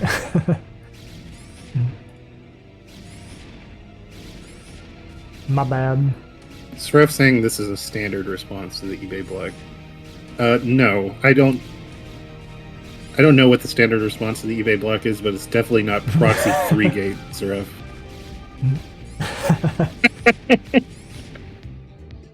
All right. So, everybody getting mad except for flying, which is great. Vlad's just enjoying life, just all owning every game, not a care in the world. Who gives a fuck, man? All right, so what we ended up having here was Moonrai beats Nesh 2-0, Nesh beats Flying 2-0, Flying beats Moonrai 2-0. So we have a 3-way tie, so they ended up having to do tiebreaker games. Who Polypoid again? See, I'm not the only one who, well, Exit and I aren't the only ones who just... I think the pay attention to tiebreakers were actually supposed to be on Polypoid. Oh, really? Okay. Well, Yeah. I guess Exit and I are just assholes. I blame mostly Exit because he also had Vudang Flame on Polypoid. Yeah, actually, now that I think about it, I did ask him, like, what is the first map? And he says, like, I don't know, just do Polypoid. Really funny coming from Exit because every time someone asks a question about information, his response is, just read, dude. Really? That is... I never noticed that, but that is a funny fucking He says it all the response time, to yeah. Exit. Why don't you just learn how to fucking take a screenshot, dude?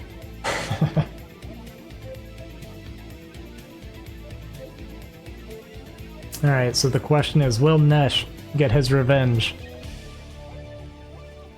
against Moon? I will say, I do like this map for Terran. The only thing being Oh, that yeah. the third base not having the extra gas does kind of suck, but it's so easily defensible for Terran. Sure, you could do like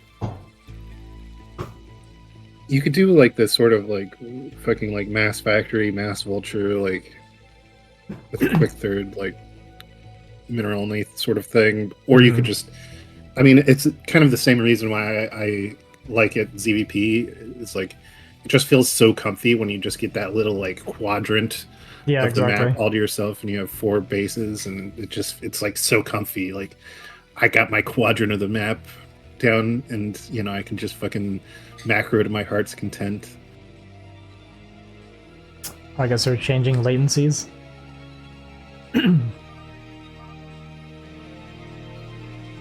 Yeah, that's kind of the thing for Terran is like you get that third base like pretty easily, and then you can like pivot that into a really easy fourth base as well. And I guess it feels pretty similar for Zerg. Yeah, that's why I love ZVP too. I mean, like my favorite unit is the Muta, just because micro mutas is so fun. But my favorite matchup is by far ZVP because it's like the only matchup where you can just like really macro from like the very beginning, and it just feels so good to like get so many drones and make so many units. Mm-hmm. I didn't know that you believe in macro. Yeah, well, I'm pretty rusty and inactive, so I mean, I do have a reputation as a cheeser, but honestly, like when it comes to ZVP, I'm generally not that cheesy. ZVT, I will fucking try to like any chance that I get, but Yeah. and then ZVZ doesn't really count as all in because that's no, just it's just ZVZ. Yeah. But yeah, everyone is always like, "Oh yeah, Keen, all you do is cheese and all in." Ugh. It looks Come like on, we're man. going for 21 Nexus again. So here you can kind of see what I mean with the overmining of gas.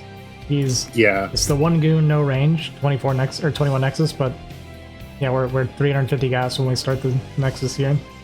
So it's gonna That be is- like almost 400 gas by the time we start range, or maybe more than. yeah, that's really unfortunate. But I actually, that would definitely be something that I would fuck up if I was trying to go 21 Nexus Mm-hmm.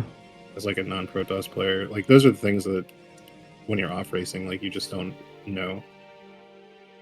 It actually kind of hurts watching like non-Zerg players go like even 9 full speed because there's like little things like you need to get the Overlord before your 9th drone after you get the gas down and shit like that. Where it's like if you don't do that, it's going to be really awkward. Yeah. So Nesh saw the range starting. And he's getting... Wait, we supply blocked again. Nesh. Nesh. So our Vulture is going to be pretty late. Actually, like, really late. Do you think Nesh is just like going Artosis mode off stream and he's just like, it didn't make. I told it to make. To me, it's so funny to try and position aggressively with these guns when we did a 21 Nexus, so our range is like so far away. The reason this is so crazy is because there should be vultures on the map way before these goons got here. This is like so unbelievably risky to have done this. Wait, do we have vulture speed? We have vulture speed again. Yeah, those are definitely speed vultures. Oh, so this is why it's late. He did add on first. Sorry, I wasn't paying attention. We did add on first into speed vulture. So Nesh also, when speed first in the Apocalypse game as well. Is this? I'm super unfamiliar with TVP builds, so I don't know if this is like an actual like pro build or maybe this is just something that Nesh likes to do. It might be a Nesh thing because I don't feel like I've seen this anywhere else. Yeah, me neither. I almost always see mine first, I think. Yeah, you do like always see mine first. Because I mean, mines are just so fucking good. He is going to turn this into a drop, but we're doing tanks and siege mode. And we got one vulture alive with 2 hits left. Yeah. I guess we'll do 2 tanks and then start vultures behind it. We'll have maybe 3 vultures for the drop. Maybe we'll just do... I think it's going to be like a two vulture, 1 tank thing. Yeah, that's what I'm thinking. That might be what we're going for here. And Moonrise going out with these units again. This is I don't know. I don't know how I feel about this. This is a very odd attack. I don't know what's triggering him to go for this. I mean, he's going to get the bunker and then I guess just back off, right? Yeah. Okay. Just put the fear of God on him. So the reason this is like insane of Moonrai to do, he knows there's a vulture on the field. He has no robo, and he walked across the map with these units, having no idea if he was about to run through mines or not. I hadn't even been looking. I know we're doing Moonrise 2-base carrier. Wow. Here comes the 1 tank, 1 vulture drop, which is going to spot the tech as well. But it fucking scouts the 2-base carrier. Yeah. Okay, this is interesting.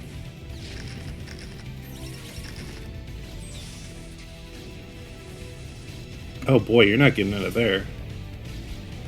Where are you? I guess you are. Wow. Okay. This tank's gonna get a nasty volley. 9 kills. God, 11 kills. Target the probes. But I got another round, but that's alright. That first volley killed an additional 9. I mean, yeah. That's pretty devastating for a 2-base all-in. Well, 2-base carrier, when done properly, is not necessarily an all-in, but... Oh, really? Yeah. Okay. I feel like I've probably have seen 2-base carrier at some point, but certainly not recently. You have to understand, 90% of Protoss cheese is a macro build. Okay, yeah. I wish I was trolling, but it's true. Yeah, maybe Soref was right when he said the That's the standard follow-ups to getting eBay blocked is just going fucking 3 proxy keys. It's a macro build. I don't know if I'd call it standard, but I guess it's an option. Oh, two goons and yeah. Boom. Alright, well, here's what's weird to me.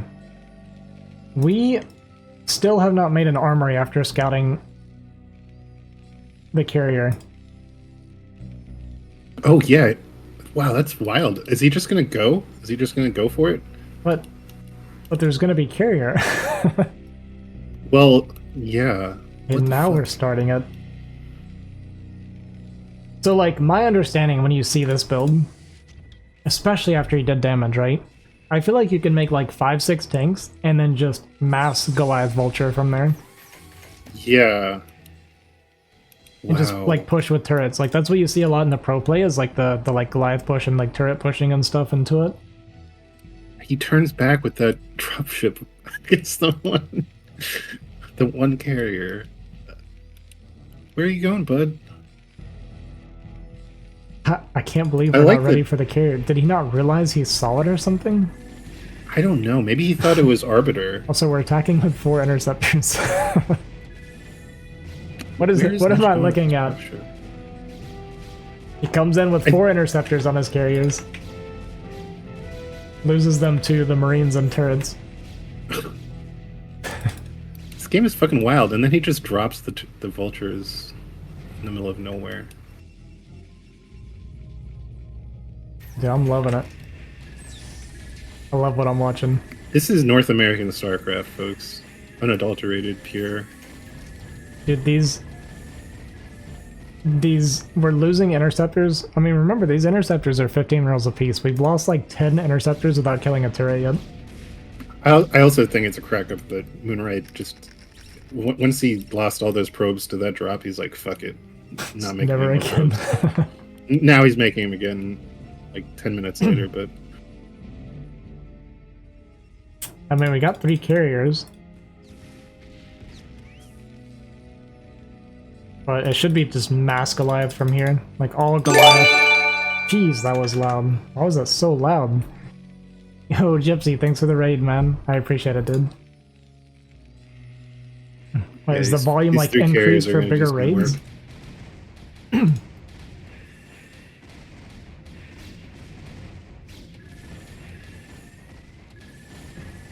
So the push is going to start coming out now. We just have 3 carriers with, I assume, no upgrades. I can't actually click it right now, but... There's no way he has any upgrades for him. Dude, it was loud. I don't know why that was so unbelievably loud. Oh, wait! No, he does have, he has +1 weapons. Oh, okay. So we at least got +1 Did he weapons. not get... He definitely got goon range. Yeah, okay. Never mind. Now we're making a DT. This DT carrier, this is high quality here. I love that he doesn't have anything else going on right now, but he's still not microing the carriers. But he doesn't need to. Yeah, I guess it doesn't really matter that much right now. We are going to lose a carrier to these 2 turrets at the natural, so that's pretty solid. I feel like Moonride just dies when this push like actually starts coming out. The thing is, we don't have... We have 1 scanner. We don't have our natural scanner for the DT. Well, I like that he's using the DTs to clear the mines. Yeah, what else would he use them for? And Moonride's just broke. We're sitting at 29 probes right now. Like, he can barely even afford to remake interceptors. Yeah, well, you know, obviously that's why... Oh, he is making more probes now. Okay. Not satisfied with just staying at 26 probes for the entire game.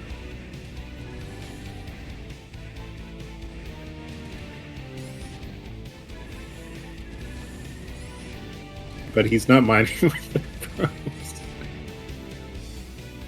Oh yeah, we got 6 sitting at the natural. Master, thanks for the follow, dude. I appreciate it, man. Oh, Aris, this is Moonrai and Nesh. Moonrai is the red Protoss. They're two American players, roughly A rank, I believe. But Moonrai is a Terran main. I think we've discussed this a bit, but Protoss is his off race that he's just kind of been dabbling in recently, as far as we know. Are we getting... We have no vessel coming. We're making 2 barracks. This game is chaotic. 2 barracks. Lores, thanks for the follow. I appreciate it, man. And Jeff Rock's music. Oh. I appreciate it. Yeah, I don't know what we made the extra barracks for. I think we lost one and then double made on accident. Looks like we lost the carriers, lost all the goons. Moonrise gonna run out of steam here.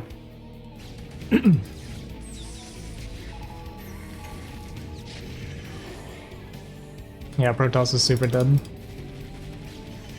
Is Nesh gonna just expand?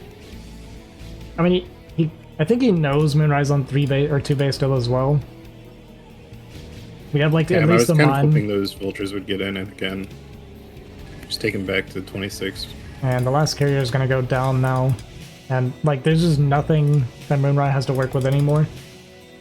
We decided to go for the 15-minute observatory. So we do at least want to spot the mines. What a fucking game. This fucking slobber knocker. This is the Moonrise experience. He just does stuff, you know? I want him to ask again, like, do you just go all in everything? Does not look like A rank. Yeah, I hate to say it, but this game did kind of devolve pretty heavily. I didn't want to be, you know, too obvious about it, but yeah, this is not the typical A rank experience.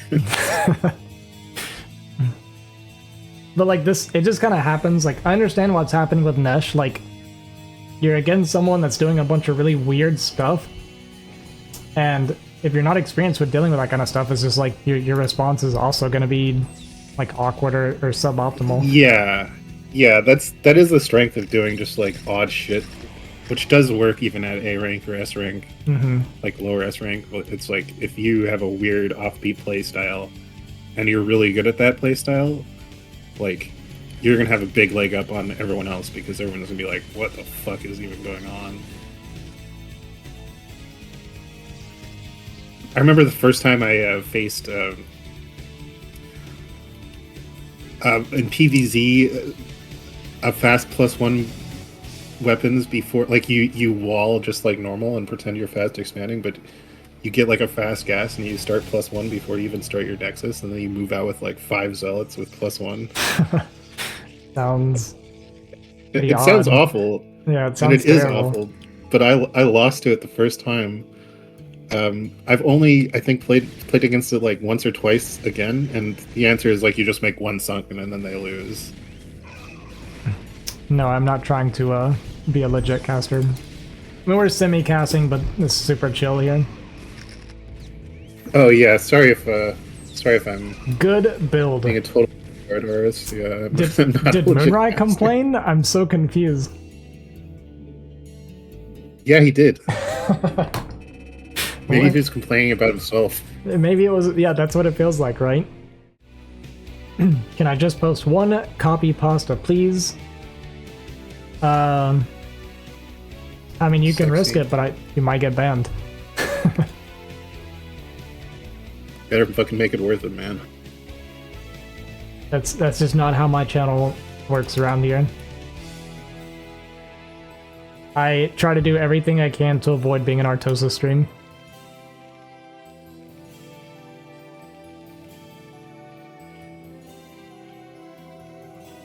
You know, Howard Artosis for doing what he does. Makes a lot of money. Oh boy, I already don't like this one. Alright. Leo.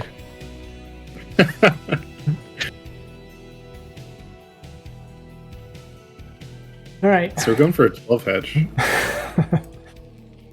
Yeah, he I mean, did. a 12 pool rather. I was gonna say pool. he did 12 hatch all the other games before, but yeah, now we're going 12 pool.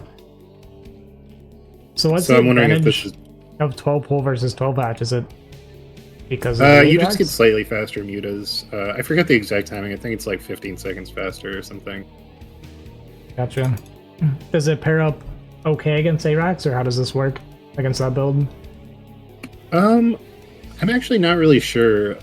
I think like depending on how you scout and depending on like how long the Terran waits until they go attack with Marines, it could be kind of dicey because it's not like you want to make like a ton of lings, but he's making 4 lings, so if it was ARAX, I'm sure he would be totally fine against it.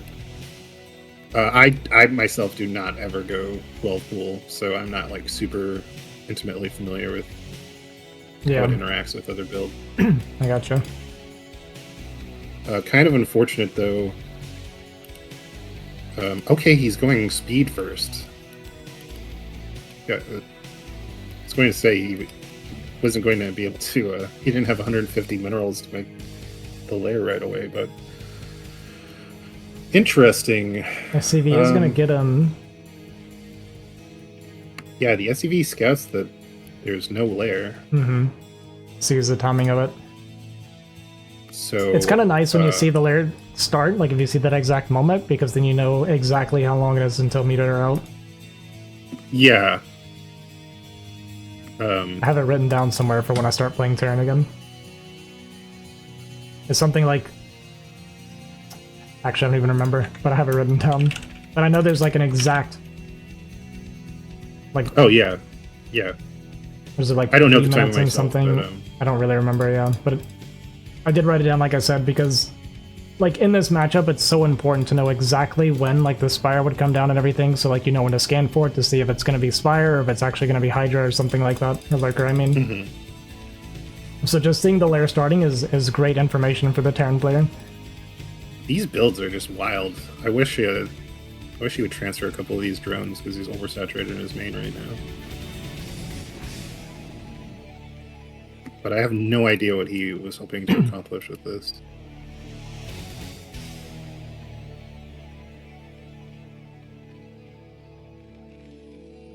And he's just going Spire. He's not... I was thinking maybe he would go into like Lurker or something. Yeah. Just try to deny scouting, but or just be obviously very aggressive with the early lings, but it was cross map. But he made a bunch He didn't more bother ling. drone scouting. Like he made But a bunch more ling after seeing the cross bomb. Yeah. Maybe looking to go for like annoying run bys or something possibly. I know he likes to do plays like that as well. So we got these lings kind of tucked off to the side. He might just be looking to see them move out and then try to sneak in with them. Yeah, maybe he was just waiting until he like knows for sure that there's no other SCV scout on the map or something, but I mean it doesn't really matter because Nesh is being very careful with his SimCity and there's basically no way that lings are going to like ever break this. Mm-hmm. Even before medics come out. I mean, I feel like you could have like 2 control groups of lings attacking this position and it still wouldn't matter. And so this is just going to be like a regular 2-base muta, but worse. Like delayed muta timing and fewer drones than you would have otherwise. Could start the armor upgrade immediately again this time as well.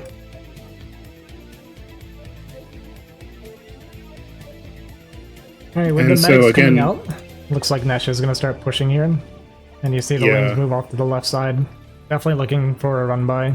Maybe to try and snipe turrets and stuff as well for his muta, which turrets haven't even started yet. Mutas are coming now. It does scan and see the mutas. Yeah, this is a totally fine timing for the turrets, I think. Yeah, I just meant if the lings actually get inside behind this and start Oh, yeah. messing with turrets, Yeah. then it's rough. Yeah, this is very, very strange. Might just try to jump on top of the army, yeah. But it's only 4 muta here. And actually targeting muta, killing 2 right away. And this is going very poorly for flying. Yeah. There's actually I think it would have been better off for Nash if he just targeted the lings, but it didn't really matter as we saw. These medics are low energy, but I mean there's only 4 mutas out right now, so Yeah, I like, cannot believe that he's going in to get that. Oh, this Muta's taking so much damage. Almost losing a Muta to one turret. yeah. And this has to be a Muta all-in at this point. There's no third. There's nothing else that he has going for him right now except for making Mutas. So Yeah, actually that just is, like- scans three bases as well, sees that there's no third base unless it's like maybe tucked bottom left or something.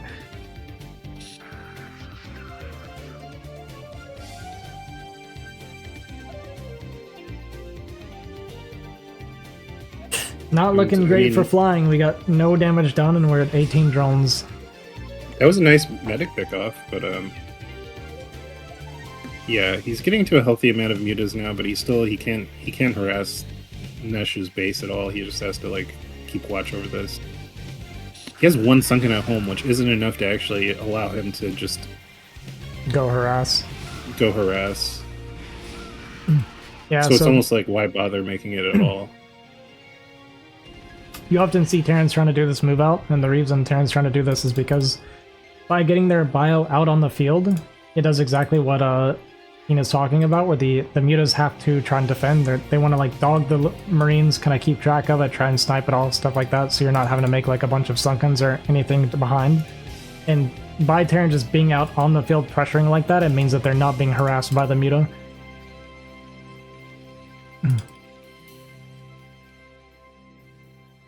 Like just going out and standing on the map makes it where it's hard for Zerg to be annoying. Yeah, so usually when you see two base plays like this, it's usually with like it's called like 2.5 hatch, essentially, where you get like a fast third hatchery and then you can make a couple sunkens, and you delay your third, but you don't have to worry about like Terran killing your third or just killing you, so you can just harass them with impunity. But this is like the worst of both worlds, essentially. He has no third hatch. He has no third. I mean, it's making right now, but these are some good attacks. I mean, this is really doing good work, but it's just I'm just worried about there being like nothing behind this for flying is all. yeah, he still has only 20 drones, which is still fewer drones than you would have like with a normal 2 hatch Muta build, like right when your Spire finishes. Mm-hmm. A double Valkyrie making no.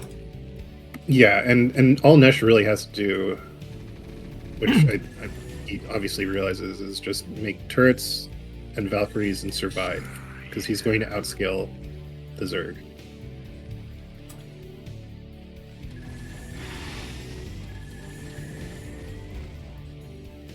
Yeah. Yeah, flying not able to find any damage here. Imagine if turrets actually did damage to Muta though, that'd be crazy. Yeah. Yeah, they're more of a deterrent. It's like you know how like house alarms, they don't really do anything. They just kind of like hopefully scare burglars away. It's exactly it. Turrets or house alarms. Yeah, gonna try and dive on top of this, but with the 2 Valkyrie tanking, like Valkyrie have a ton of HP, and yeah, they can tank and they so start many Muta shots. 2 armor, yeah. They start with 2 armor as well, so these mutas don't have +1. I mean, like you mentioned earlier in the cast, +1 carapace is actually good against Valkyrie, but at the same time, they do very little damage to Valkyries. Yeah, if you're trying to like focus the Valkyrie down, you're not gonna kill them anytime soon. I feel like if you're going armor, you're looking to get the Valkyrie kills with Scourge, not your Muta. And even fewer. He made another hatchery in his base, which is mind-boggling to me, because he has even fewer drones than before, only 18 drones. Mm-hmm. So it's actually like less than half of Nash's workers. Not the spot you want to be in. In ZVT, Zerg can stay behind in workers for quite a while, especially if you're doing an all-in, but not to this degree. Yeah, I mean, especially if we're not getting any damage done, right? Yeah. If you're in an all-in position like this and you have to stay out on the map, it's not ideal. say the least. This counterattack might do some work. We might be able to take out the natural. But I don't even know if taking out the natural at this point would be a win condition because he's so far behind economically. Yeah, even that really wouldn't be good enough.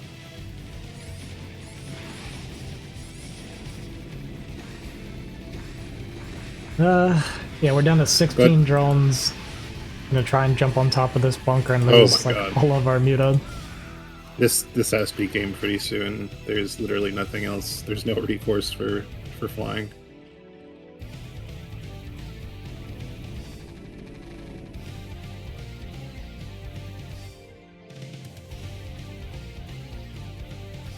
Making Sunkens to try and survive for a couple minutes longer might be, but I don't think these 3 Sunkens are even going to be sufficient. Yeah, I mean, if these 3 Sunkens killed everything, including the Valkyrie, it still wouldn't matter.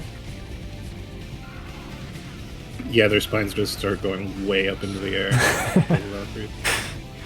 Yeah, like the spine crawler attacks in StarCraft 2 would be like stabbing it up in the air like that. Yeah.